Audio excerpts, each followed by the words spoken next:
صحابہ اکرام کی سیرت و عظمت اور ان کے واقعات مستند دلائل کے ساتھ ویڈیوز دیکھنے کے لیے ہمارے چینل کو ابھی سبسکرائب کریں۔ حضرت سیدنا ابو لبابہ رضی اللہ تعالیٰ عنہ یہ انصاری صحابہ اکرام میں سے ہیں۔ سیدنا امام احمد بن حنبل رحمۃ اللہ علیہ اور حضرت یحییٰ ابن معین رحمۃ اللہ علیہ فرماتے ہیں کہ ان کا نام تھا رفاعہ بن عبد المنذر۔ غزوہ بدر کے اندر یہ آپ علیہ الصلوۃ والسلام کے ساتھ جاتے ہیں، لیکن مقام روحہ سے جو ہے وہ آپ علیہ السلام ان کو واپس بھیج دیتے ہیں۔ اور 8 صحابہ اکرام ایسے تھے کہ جو غزوہ بدر کے اندر شریک نہیں ہوئے تھے، جیسے حضرت عثمان بن عفان تھے، حضرت ابو لبابہ تھے، اور بھی 6 آدمی تھے۔ لیکن 8 کے 8 صحابہ اکرام اگرچہ غزوہ بدر کے اندر شریک نہیں ہوئے تھے، لیکن آپ علیہ السلام نے ان کو بھی مال غنیمت کے اندر حصہ دیا تھا۔ ان میں سے ایک سیدنا ابو لبابہ رضی اللہ تعالیٰ عنہ بھی تھے۔ اس کے بعد غزوہ احد کے اندر اور باقی جتنے بھی غزوات ہوئے ہیں، سب کے اندر آپ علیہ السلام کے ساتھ شریک رہے۔ سیدنا ابو لبابہ رضی اللہ تعالیٰ عنہ کا توبہ کے متعلق جو ہے نا وہ احادیث مبارکہ میں بڑا تفصیل سے واقعہ موجود ہے۔ آپ علیہ السلام جب غزوہ بدر جاتے ہیں نا، تو غزوہ بدر کے لیے جاتے ہوئے آپ علیہ السلام پیچھے مدینہ کے اندر جو اپنا نائب مقرر کرتے ہیں وہ سیدنا ابو لبابہ رضی اللہ تعالیٰ عنہ کی ذات برکات ہوتی ہے۔ حضرت سیدنا ابو لبابہ رضی اللہ تعالیٰ عنہ جب مدینہ طیبہ میں ہوتے ہیں نا، اور غزوہ بنی قریظہ ایک ہوا ہے یہودیوں کے ساتھ، اس غزوہ بنی قریظہ کے متعلق ہے، اور بعض علماء نے یہ واقعہ بھی لکھا ہے کہ حضرت ابو لبابہ کی جو توبہ والا واقعہ مشہور ہے نا، وہ غزوہ تبوک کے اندر پیچھے رہنے کی بنیاد پر تھا کہ غزوہ تبوک کے اندر جو صحابہ کرام پیچھے رہ گئے تھے، جاتے جاتے رہ گئے تھے، تو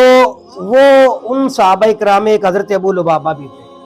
لیکن زیادہ راجع جو واقعہ ہے، راجع قول جو ملتا ہے وہ یہ ہے کہ غزوہ بنی قریظہ کی بنیاد پر انہوں نے توبہ کی تھی اللہ کی بارگاہ میں۔ واقعہ کچھ ایسا ہوا تھا کہ غزوہ بنی قریظہ جو ہے وہ مدینہ کے اندر یہودیوں کا ایک قبیلہ ہے، اور انہوں نے آپ علیہ السلام کے ساتھ معاہدہ کیا تھا کہ ہم کافروں کے ساتھ مل کر کبھی بھی مسلمانوں کے خلاف جنگ نہیں کریں گے۔ لیکن انہوں نے 1 دفعہ غداری کی، 2 دفعہ، 3 دفعہ تک انہوں نے غداری کر دی۔ جب 3 دفعہ غداری کر دی تو پھر آپ علیہ السلام نے صحابہ کرام کو بلایا اور فرمایا کہ اب ان کے ساتھ کوئی بات نہیں کرنی، اب ان کے ساتھ جنگ ہی کرنی ہے۔ لہٰذا اللہ کے محبوب علیہ السلام نے جب یہ بات فرمائی نا، تو ان تک بات کچھ پہنچ گئی بنی قریظہ کے پاس، اور انہوں نے جو ہے نا وہ بڑی اپنی منت سماجت کے لیے آپ علیہ السلام کی طرف آدمی بھیجے، لیکن آپ علیہ السلام نے فرمایا کہ نہیں بھی، 1 دفعہ، 2 دفعہ، 3 دفعہ غداری ہو چکی ہے تمہاری طرف سے۔ تو پھر بنی قریظہ والوں نے کہا کہ حضور آپ نا حضرت ابو لبابہ کو ہمارے پاس بھیج دیں۔ تو سیدنا ابو لبابہ کے ساتھ ان کے کچھ تعلقات بھی تھے، اور حضرت ابو لبابہ کی وہاں پر جائیدادیں بھی تھی، باغ بھی تھے، اور ان کے ساتھ تعلقات بھی تھے ان یہودیوں کے۔ لہٰذا انہوں نے کہا کہ ابو لبابہ کو حضور آپ 1 دفعہ ہمارے پاس بھیج دیں۔ تو آپ علیہ السلام نے سیدنا ابو لبابہ کو ان کے پاس بھیجا، لیکن آپ نے فرمایا کہ ابو لبابہ ان کی بات سن لینا، لیکن ان کو کسی بات کا جواب نہیں دینا کہ ہم کیا کرنا ہے اور ہمارا کیا ارادہ ہے۔ تو سیدنا ابو لبابہ ان کے پاس جاتے ہیں، اور ان کے جو یہودیوں کے بڑے حضرات آگے آتے ہیں، بات کرتے ہیں۔ تو سیدنا ابو لبابہ فرماتے ہیں بھی ہونا تو وہی ہے جو آقا علیہ السلام نے فرمانا ہے، جو حضور کا فرمان ہوگا وہی اب تمہارے بارے میں معاملہ ہوگا۔ تو جب ان کے مردوں نے دیکھا نا کہ سیدنا ابو لبابہ بھی ہماری بات نہیں مان رہے، تو انہوں نے اپنے بچوں کو ان کے قدموں میں ڈال دیا، انہوں نے اپنی عورتوں کو قدموں میں ڈال دیا، اور وہ رونا شروع ہو گئے، بچے بھی رونا شروع ہو گئے کہ ہمیں ہماری جان بچا دیں، اور عورتیں بھی شروع ہو گئی۔ تو پھر انہوں نے کہا کہ ابو لبابہ ہمیں بس اتنا بتا دو کہ ہمارے ساتھ معاملہ کیا ہے۔ تو سیدنا ابو لبابہ رضی اللہ تعالیٰ عنہ نے اشارتاً فرما دیا، اشارہ کر دیا کہ اب تمہارے لیے معاملہ یہی ہے کہ اب تمہیں قتل کر دیا جائے گا۔ اب یہ معاملہ جو ہے جب انہوں نے بتا دیا، تو بعد میں پھر انہوں نے خیال کیا کہ حضور نے تو مجھے منع فرمایا تھا۔ پھر جب یہ واپس آتے ہیں تو پھر یہ بڑے پریشان ہوتے ہیں کہ میں نے تو اللہ کے محبوب علیہ السلام کی بات کا لحاظ نہیں کیا، مجھ سے تو خیانت ہو گئی ہے۔ اسی وجہ سے انہوں نے اپنے آپ کو مدینہ کے اندر آ کر پھر جو ہے نا ایک ستون کے ساتھ باندھ لیا، اپنے اور زنجیروں کے ساتھ باندھ لیا، اس بنیاد پر کہ بھی میں نے ان کو اشارتاً بھی کیوں بتایا جب حضور نے منع فرمایا تھا۔ اب یہ دیکھیں صحابہ کرام کا احساس اور حضور کے ساتھ جو محبت تھی ان کی وجہ سے کتنی ان کو پریشانی ہوگی۔ تو روایات میں سیرت کی کتابوں میں لکھا ہوا ہے کہ 6 دن اور 6 راتیں، اور بعض کتابوں میں آتا ہے کہ 7 دن اور 7 راتوں تک سیدنا ابو لبابہ رضی اللہ تعالیٰ نے اپنے آپ کو ستون کے ساتھ باندھ لیا اور زنجیروں کے اندر اپنے آپ کو جکڑ لیا۔ آج بھی جو لوگ ریاض الجنہ میں جاتے ہیں تو حضور کے ممبر کے درمیان اور حجرہ عائشہ کے درمیان چند ایک ستون ہے جو مشہور ہے، ان میں سے ایک استوان ابو لبابہ بھی ہے بیچ میں سے، اور یہ وہ ستون ہے کہ جہاں پر انہوں نے اپنے آپ کو زنجیروں کے ساتھ باندھ لیا تھا۔ ان کی بیٹی حاجت کے وقت اور نماز کے وقت بس ان کو کھول دیتی تھی اور پھر یہ دوبارہ اپنے آپ کو زنجیروں میں کہتے مجھے بند کر دو۔ یہ معاملہ 6 دن 6 راتیں یا 7 دن 7 راتوں تک رہا۔ کس بنیاد پر باندھا تھا کہ میں نے حضور نے مجھے منع فرمایا تھا کہ بتانا نہیں ہے، تو میں نے کیوں ان کو اشارتاً بتا دیا۔ اور آپ علیہ الصلوۃ والسلام نے جب آتے جاتے حضور دیکھتے تھے ان کو تو آپ علیہ الصلوۃ والسلام ان کے لیے مغفرت کی دعا فرماتے تھے، تا وقت کہ اللہ تبارک و تعالیٰ کی طرف سے جب آ گیا فیصلہ کہ اللہ تبارک و تعالیٰ نے ان لوگوں کی توبہ کو قبول فرما لیا ہے،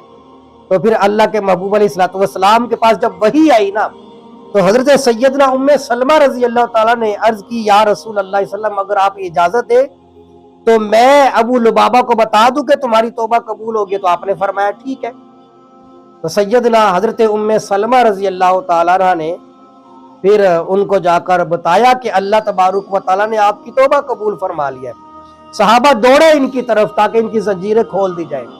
لیکن انہوں نے منع فرما دیا کہ یہ زنجیریں اب میں نے حضور کی وجہ سے باندھی تھی نا،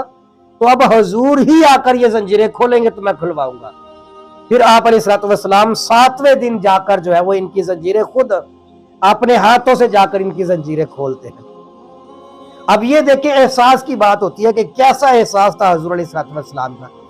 آج اگر ہمارے اندر یہی احساس پیدا ہو جائے تو مسلمان بھی گناہوں سے اپنے آپ کو بچا لیں۔